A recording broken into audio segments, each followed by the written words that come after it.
नमस्कार मित्रों। आज हम लोग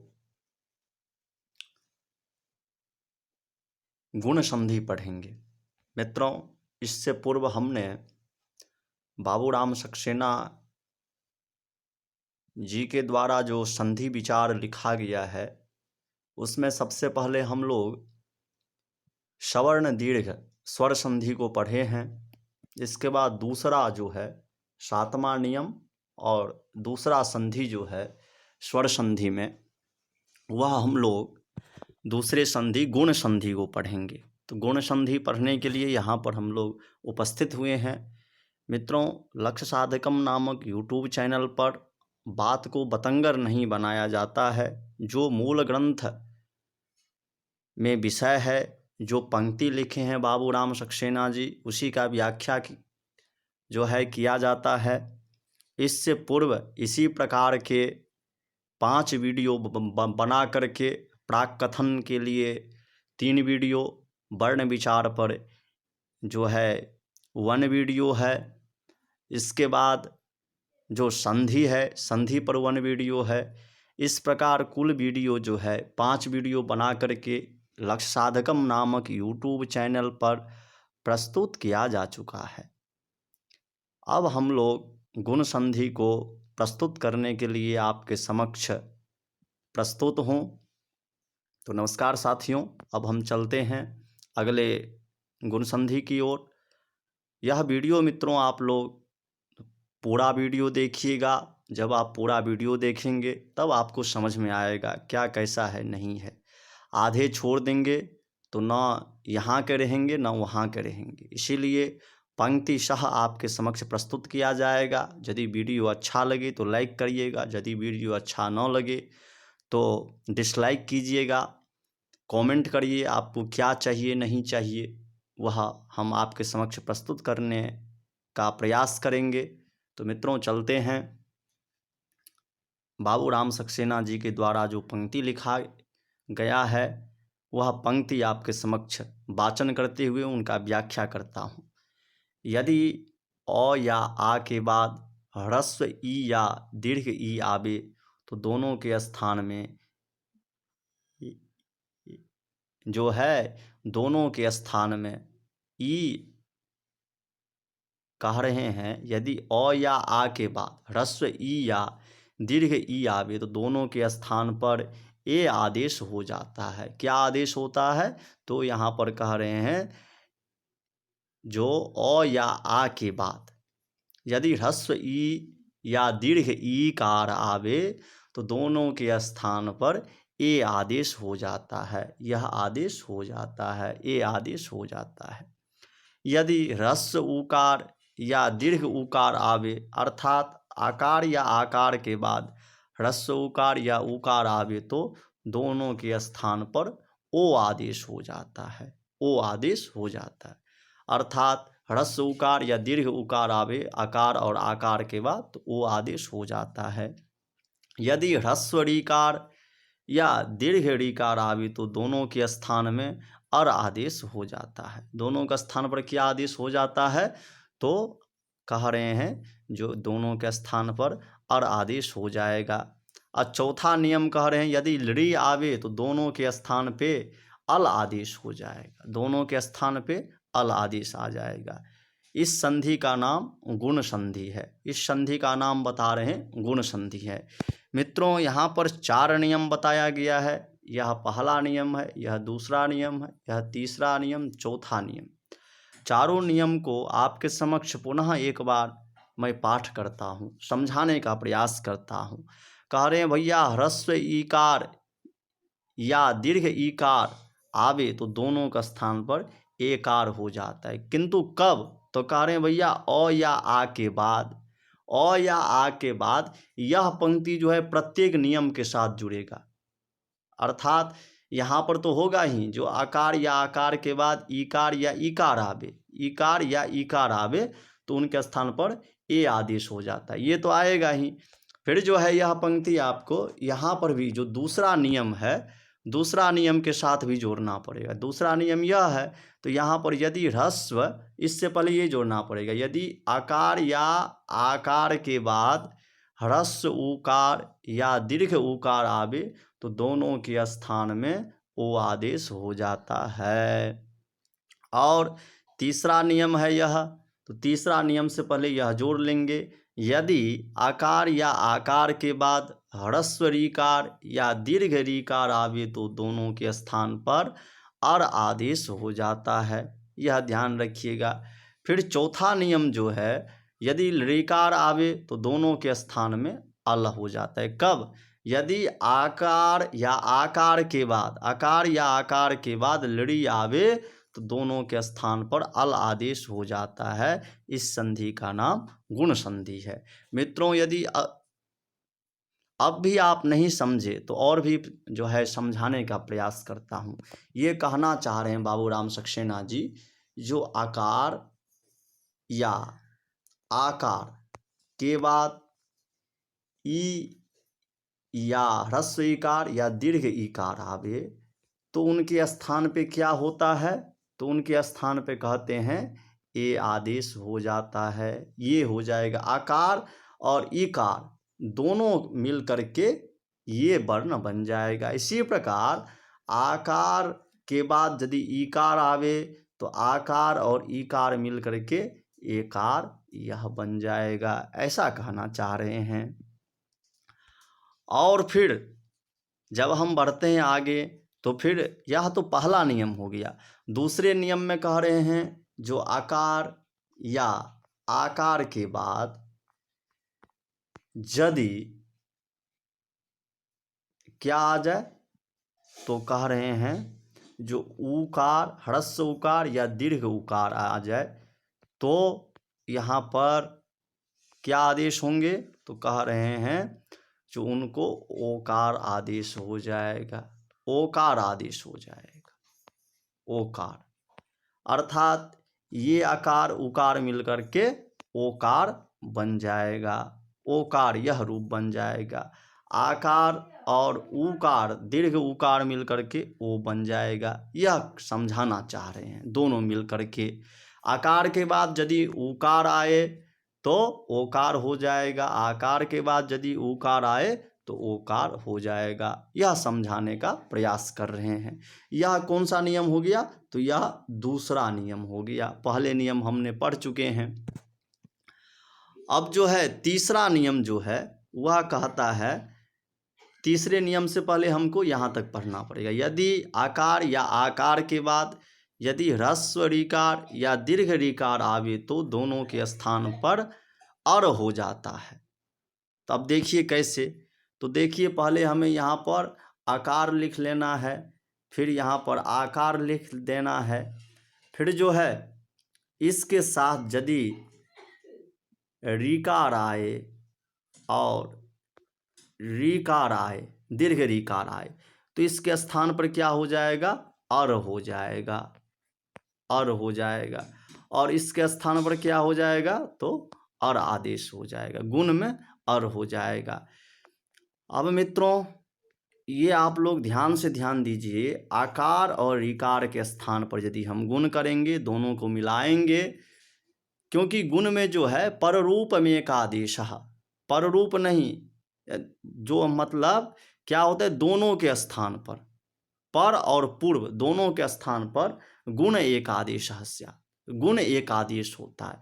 तो आकार और ऋकार के स्थान पर क्या हो जाएगा, अर आदेश हो जाएगा, और आकार और ऋकार के स्थान पर दोनों को मिला करके अर आदेश हो जाएगा। अब चौथा नियम को देखते हैं हम लोग। तो चौथे नियम में कह रहे हैं, यदि ऋकार आवे तो दोनों के स्थान में अल हो जाता है। अब कब आए ऋकार, तो कह रहे हैं अ या आ के बाद यदि ऋ आवे तो दोनों के स्थान में अल आदेश हो जाता है। इस संधि का नाम गुण संधि है।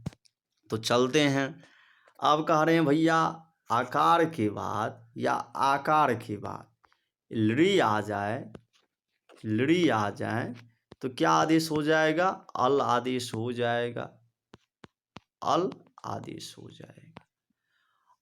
यानी इन दोनों के स्थान पर गुण एक आदेश हो जाता है, गुण आदेश हो जाता है। इन दोनों को मिला देने पर एक नया वर्ण गुण रूपी विकृति, क्योंकि संधि का क्या अर्थ हुआ, दो वर्णों के मेल से जहाँ पर एक नया विकृति उत्पन्न हो, तो यह विकृति क्या उत्पन्न हो रहा है, तो यहाँ पर ऑलरेडी मिला देने से अल बन जा रहा है, ऑलरेडी मिला देने से अल बन जा रहा है, यह विकृति उत्पन्न हो रहा है। अब हम चलते हैं, जो ये महाशय जो हैं बाबूराम सक्सेना जी के द्वारा जो उदाहरण प्रस्तुत किया गया उनके ग्रंथ में, उनके ग्रंथ दिशा से आपके समक्ष वर्णन करने के लिए जा रहा हूँ। उपेन्द्रः, उपपलस इंद्रः, उपेन्द्रः, उपेन्द्र अर्थात इंद्र के छोटा भाई हो गए उपेन्द्रः। तो उपेन्द्रः, तो इनका संधि विच्छेद किए उपपलस इंद्रः। क्या किए संधि विच्छेद, उपपलस इंद्रः, उपपलस इंद्रः इनका संधि विच्छेद किए। देखिए उपपलस इंद्रः संधि विच्छेद किए। अब भैया तो इनका रूप बनता है उपेन्द्रः, उपेन्द्रः यह रूप बनेगा। अब देखिए यहाँ पर उप में क्या है, तो यहाँ पर उप में है आकार है, इंद्रः में क्या है, तो ईकार है। हमने जो दूसरा नियम पढ़ा था वह क्या पढ़ा था, आकार, और आकार के बाद यदि ह्रस्व ईकार आवे या दीर्घ ईकार आवे तो उनको ए आदेश हो जाता है। क्या आदेश हो जाता है, तो ए आदेश हो जाता है। तो हम यहाँ पर क्या करेंगे, आकार और ईकार मिला करके ए आदेश कर देंगे, अर्थात उप में जो आकार है और ई में जो ईकार है इन दोनों के स्थान पर ए आदेश कर देंगे। दोनों के स्थान पर गुण एक आदेश हो जाएगा, पर और पूर्व के स्थान पर गुण आदेश हो जाने के बाद क्या बन जाएगा, उपेन्द्रः, अर्थात प में जो है ऐसे हो जाएगा चिन्ह और यह यहाँ से मिट जाएगा, तो क्या बन जाएगा, उपेन्द्रः, ये नया प्रयोग बन जाएगा, उपेन्द्रः ऐसा रूप बन जाएगा, उपेन्द्रः ये बन जाएगा, अर्थात उपेन्द्रः बन जाएगा। ये आप समझ गए उपेन्द्रः का प्रयोग सिद्धि कैसे होता है। अब आ गया गणेशः, दीर्घ इकार के उदाहरण गुण संधि में आपके समक्ष प्रस्तुत किया जा रहा है। तो यहाँ पर गणेशः जो है, गणेशः का संधि विच्छेद किया गया गण प्लस ईशः, अर्थात जो गण के स्वामी है, यह संधि विच्छेद किया गया। यहाँ पर गण में क्या है, गण के नकार में जो है वह आकार है, तो आकार है, और ई जो है यह क्या है, बड़ा है, दीर्घ ई है। इन दोनों को मिलाएंगे तो क्या होगा, दूसरे नियम के अनुसार यहाँ पर एकार आदेश हो जाएगा। तो क्या हो जाएगा, गणेशः, ये यहाँ मिल जाएगा तो गणेशः यह प्रयोग बन जाएगा, अर्थात गणेशः प्रयोग की सिद्धि होती है। अब हम लोग देवेन्द्रः, ह्रस्व आकार और ईकार का उदाहरण देते हैं। देवेन्द्रः, देव प्लस इंद्रः, देव में जो आकार हैं और इंद्रः में जो ईकार है वह मिलकर के क्या हो जाएगा, एकार हो जाएगा, और एकार हो जाने के बाद देव शब्द हलंत है तो ये जो है वकार में मिल जाएगा तो देवे हो जाएगा, और नद्र जो है उसमें युक्त हो जाएगा तो देवेन्द्रः यह सिद्ध हो जाएगा, देवेन्द्रः प्रयोग। इसी प्रकार जो है अब हम लोग नरेशः, नरेश शब्द जो है इसका संधि विच्छेद करते हैं नर धन ईशः, नर प्लस ईशः। तो नर में क्या है, यहाँ पे नर में जो है वह रकार के आकार है और ईशः में जो है ई है, तो इन दोनों को मिला देंगे तो क्या हो जाएगा, ए हो जाएगा, और रकार जो है वह ह्रस्व है, रकार में जाकर के एकार मिल जाएगा तो क्या बन जाएगा, नरेशः, यह प्रयोग सिद्ध हो जाएगा। अब आगे चलते हैं हम, पुत्रेष्टिः। इसी प्रकार जो है पुत्र इष्टिः, पुत्र धन इष्टि, आकार इकार मिल करके ये आदेश हो जाएगा, पुत्रेष्टिः बन जाएगा। इसी प्रकार ईश्वर इच्छा, ईश्वर प्लस इच्छा, ईश्वर में जो रकार है उसमें आकार है और वह आकार और इच्छा के इकार मिल करके परस्पर अ ई को गुण करके दोनों के स्थान पर ए आदेश हो जाएगा तो ईश्वर इच्छा, यह प्रयोग सिद्ध हो जाएगा।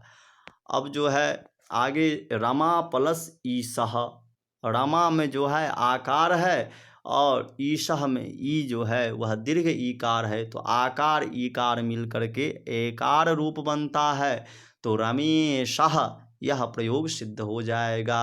गंगाधन ईशः, जैसे रमेशः प्रयोग सिद्ध हुआ है वैसे ही सेम टू सेम गंगा में आकार, ईश्वर में ईकार, आकार ईकार मिल करके एकार हो जाएगा तो गंगेश्वरः, यह प्रयोग सिद्ध हो जाएगा।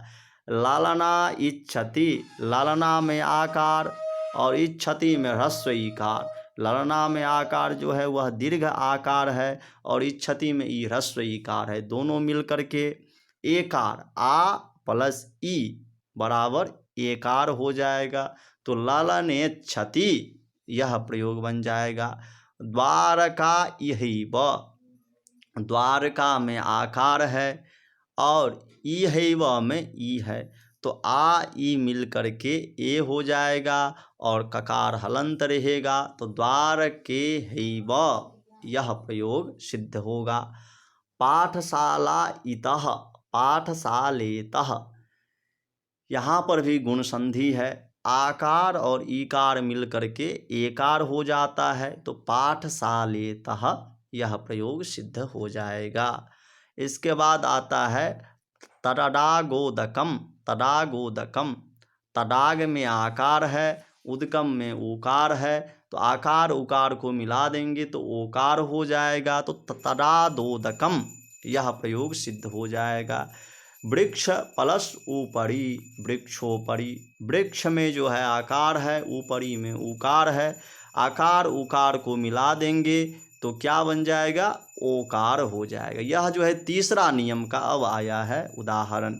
यहाँ पर क्या है, वृक्ष में आकार है, वृक्ष जो यह शब्द है उसमें क्या है, आकार है तो इसके आकार ले आएंगे, प्लस जो ऊपरी है, ऊपरी में क्या है, उकार है तो ऊपरी के उकार और वृक्ष के आकार दोनों को मिला देंगे तो क्या बन जाएगा, ओकार बन जाएगा। यह ध्यान रखिएगा, आकार और उकार मिल करके ओकार बनता है तो यह रूप बन जाएगा वृक्षोपरी, ऐसा रूप बन जाएगा।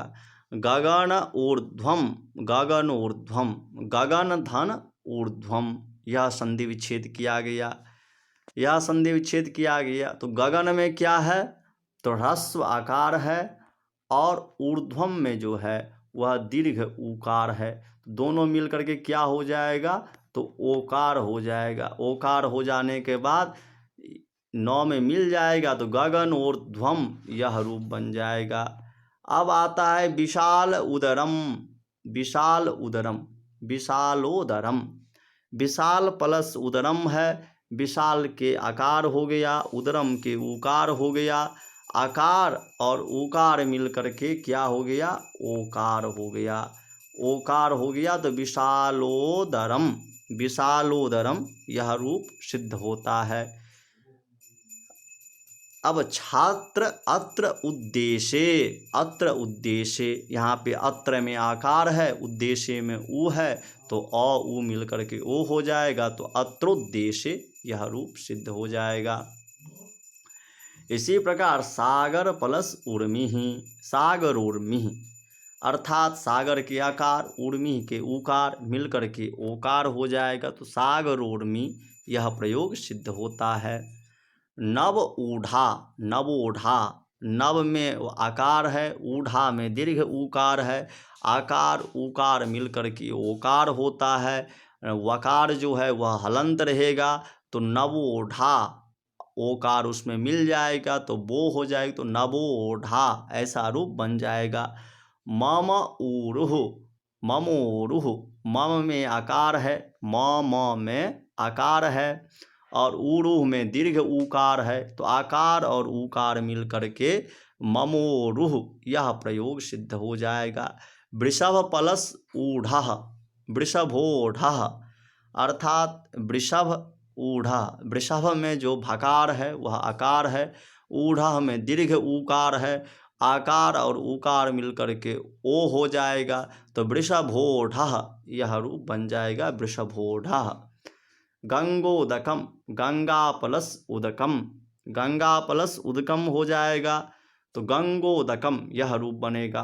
गंगा में आकार है, उदकम में ऊकार है, आकार और ऊकार मिल करके गंगोदकम यह रूप बन जाएगा, ओकार हो जाएगा तो गंगोदकम हो जाएगा। माया, मायया ऊर्जस्वी, मायया ऊर्जस्वी, मायया में जो या में जो आकार है और ऊर्जस्वी में ऊ दीर्घ ऊकार है, तो दोनों मिल करके माययोर्जस्वी, अर्थात आकार और ऊकार मिल करके ओ हो जाएगा, तो माययोर्जस्वी यह रूप सिद्ध होगा। सय्या उत्संगे, सय्या प्लस उत्संगे, सय्या में आकार है, उत्संगे में ऊकार है, तो आकार ऊकार हो करके ओकार हो जाएगा, तो सय्योत्संगे ऐसा रूप सिद्ध हो जाएगा। शिला प्लस उच्चये, शिला में ला में आकार है, उच्चये में ऊ ह्रस्व उकार है, दोनों मिल करके शिलोच्चये ऐसा रूप सिद्ध होगा। कृष्ण प्लस रिद्धि, कृष्णर्धि, कृष्ण में आकार है, रिद्धि में ऋकार है। अब देखिए यह जो नियम है वह नियम आपका अब चेंज होगा, तो अब देखिए यहाँ पर जो है नियम ये चेंज हो रहा है। कृष्णार्धी में कृष्ण है, कृष्ण के आकार हो जाएगा और री जो है वह ह्रस्व ऋकार है, तो अ और री मिल करके क्या हो जाएगा, अर हो जाएगा, तो क्या बन जाएगा प्रयोग, कृष्णर धी मिला देंगे तो कृष्णर्धी ऐसा प्रयोग बन जाएगा, विसर्ग युक्त कृष्णर्धी ऐसा प्रयोग बन जाएगा। अब हम चलते हैं तो ग्रीष्म ऋतुः, ग्रीष्म प्लस ऋतुः, ग्रीष्म प्लस ऋतुः है, तो ग्रीष्म में आकार है और ऋतु में ऋकार है, तो दोनों को मिला देने पर, संधि करने पर, गुण संधि करने पर और पूर्व और पर के स्थान पर अर आदेश हो जाएगा, तो क्या बन जाएगा, ग्रीष्म ऋतुः, ग्रीष्म ऋतुः ये प्रयोग बन जाएगा।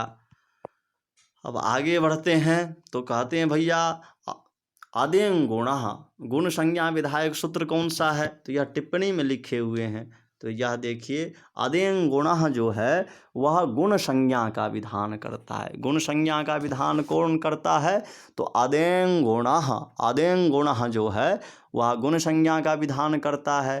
कहता है भैया अत अर्थात आकार और आकार के बाद एंग हो तो उनको जो है गुण होता है, गुण संज्ञा हो जाता है।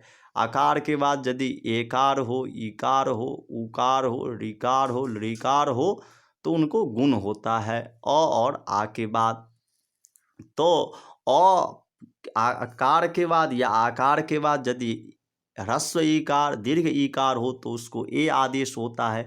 यह जो है अदें गुणः के द्वारा गुण संज्ञा किया जाता है, और आद गुणः जो है वह पर्व और पर और पूर्व के स्थान पर गुण एक आदेश करता है। यह गुण संज्ञा का विधान करने वाला जो सूत्र है वह आद गुणः है। यह ध्यान रखिएगा मित्रों, अदें गुणः से केवल क्या होता है, गुण संज्ञा होता है, मतलब गुण उसका नाम दिया जाता है, और आद गुणः के द्वारा गुण संज्ञा का विधान किया जाता है, कार्य में लिया जाता है। यह भेद है दोनों में, यह समझिएगा।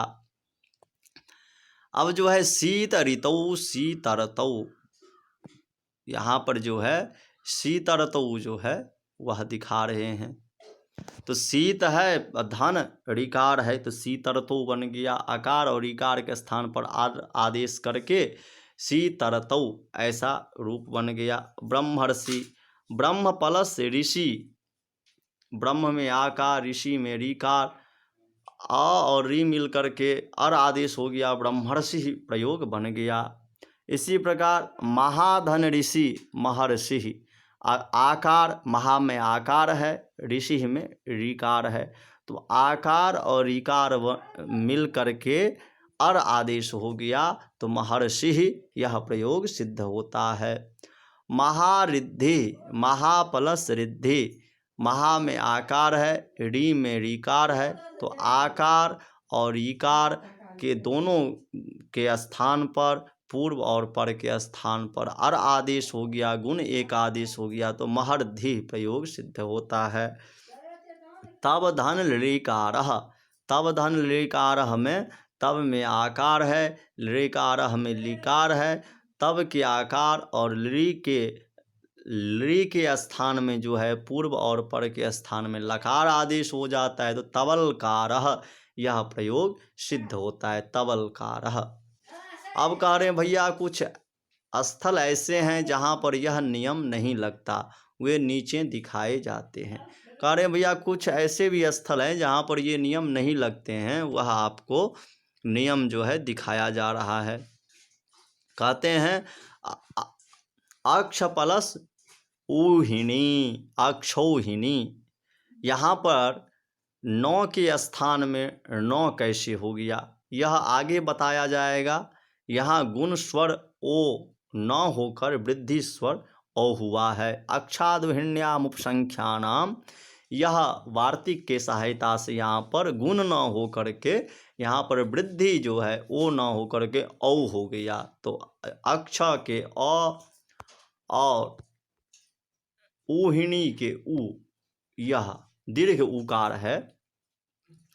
यह जो है आकार और ऊ के स्थान में जो है आदि गुणः से गुण संज्ञा का विधान होना चाहिए था, गुण संज्ञा होनी चाहिए थी, लेकिन गुण संज्ञा न हो करके उसे बाध करके अक्षादुहिण्याम उपसंख्यानाम वार्तिक के द्वारा यहाँ पर अक्षौहिणी, यहाँ पर क्या हो जाता है तो वृद्धि हो जाता है, वृद्धि हो जाती है। वृद्धि होने के बाद जो गुण में ओ होना चाहिए था ये न हो करके क्या हो गया, ओ हो गया, दीर्घ ओकार हो, वृद्धि हो गया, तो क्या प्रयोग बन गया, अक्षौहिणी, यह प्रयोग ओकार हो गया। अब कह रहे हैं भैया, अब दूसरा जो है कह रहे हैं यहाँ पर जब स्व शब्द के बाद यह हो या ईऋण हो या ईड़ शब्द हो आते हैं, तो स्व के आकार और ईड़ के ईड़ व ईरिन के ईकार के स्थान में ए हो जाता है। स्वेच्छाचारी, स्वैरी, स्वैर धन ईरः, स्वैरः, अर्थात यहाँ पर जो है स्व के आकार और ई के ईकार के स्थान पर क्या था, गुण संधि की प्राप्ति थी, लेकिन एक विशेष नियम के द्वारा यहाँ पर क्या हो गया, आकार और ईकार के स्थान पर वृद्धि हो करके ऐकार हो गया, तो स्वैरः यह प्रयोग सिद्ध होता है। इसी प्रकार स्वैरिणी, स्व प्लस ईरिणी, स्वैरिणी प्रयोग बनता है। स्वईरम, स्वैरम प्रयोग बनता है। स्वईरी, स्वैरी बनता है। यह जो है गुण संधि का बाध करता है और यहाँ पर वृद्धि संधि करता है। अब जो है जब प्र के बाद ऊह, ऊढ़, ऊढ़ी, एस आते हैं, तो संध्याक्षर गुण स्वर न हो करके वृद्धि स्वर होता है।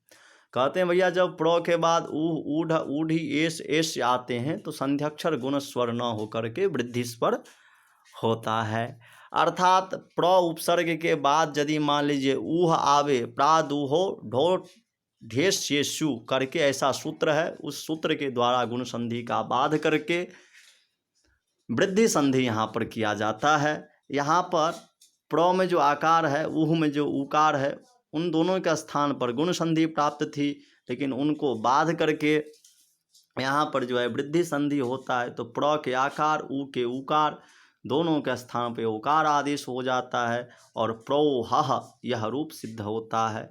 इसी प्रकार प्रधन ऊढ़ प्र के आकार ऊ के उकार दोनों के स्थान पे ओकार आदेश प्रौढ़। इसी प्रकार जो है प्रौढ़ी रूप बनता है।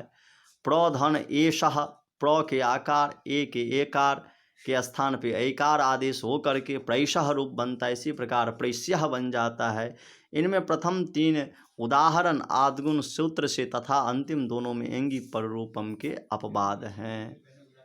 अब इसमें जो प्रथम तीन है वह तो जो है किनका आद्गुणः का अपवाद है और अंतिम दो जो हैं अर्थात प्रैषः और प्रैष्यः यहाँ पर जो है एंगी पर रूपम से पर रूप प्राप्त था लेकिन उसको भी बाध करके प्रादुहो ढोढे शेषु से वृद्धि संधि कर दी गई है, ऐसा कह रहे हैं। अब जो है कह रहे हैं यदि अकारांत उपसर्ग के बाद धातु आवे जिसके आदि में ह्रस्व ऋकार हो आकार हो ऋकार के स्थान में आर हो जाता है तो आर हो जाता है।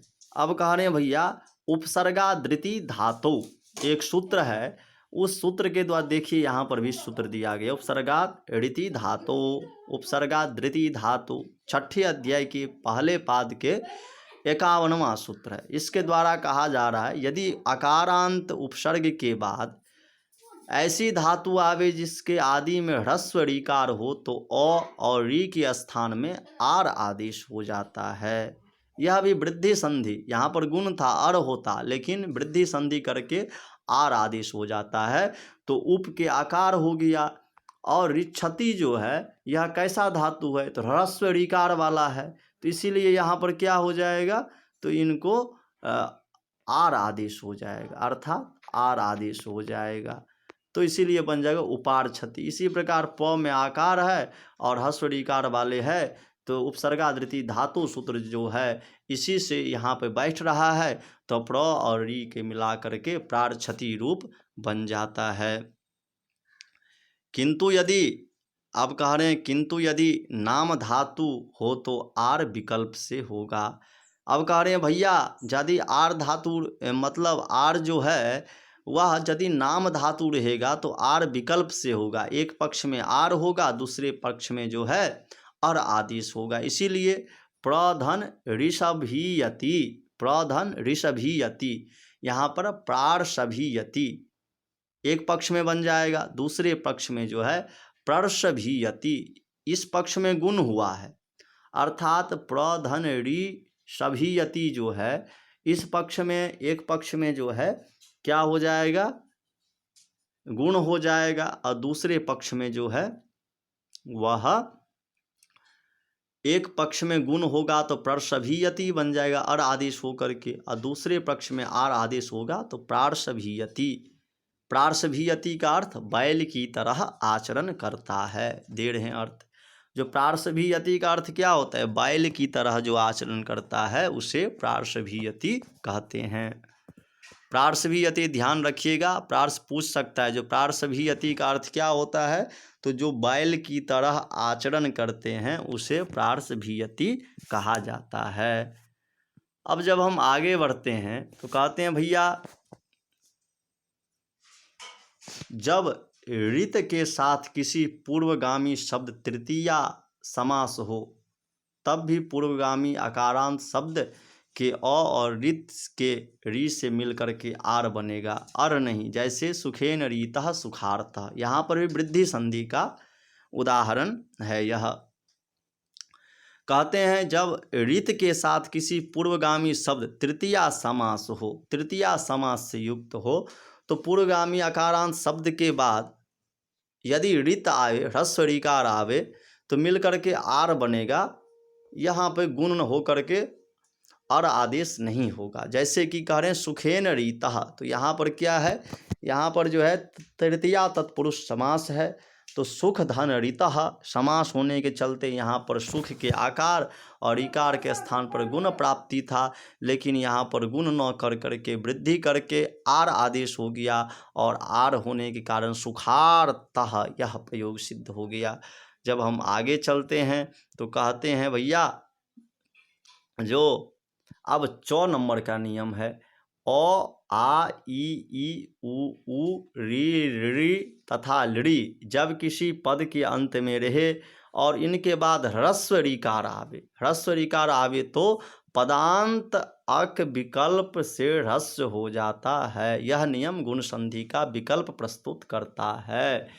देखिए कह रहे हैं भैया ओ आ ई उ री तथा लड़ी जब किसी पद के अंत में रहे, जब किसी पद के अंत में ये सब रहेंगे, और रहेगा, आ रहेगा, ई रहेगा, दीर्घ इकार रहेगा, उकार रहेगा, दीर्घ उकार रहेगा, री रहेगा, दीर्घ ऋकार रहेगा, ऋकार रहेगा, अंत में रहे, इनके बाद यदि ह्रस्व ऋकार आवे तो पदांत अक को विकल्प से ह्रस्व हो जाता है। यह नियम गुण संधि विकल्प प्रस्तुत, जैसे कि ब्रह्माधन ऋषि, यहाँ पर जो है गुण संधि हो करके और यह नियम लागू हो गया और ब्रह्मा के आकार के स्थान पर ह्रस्व हो गया तो ब्रह्मर्षि यह प्रयोग हो गया। यह विकल्प से होता है, इसलिए जिस पक्ष में नहीं हुआ उस पक्ष में जो है ब्रह्मर्षि ऐसा ही हो गया।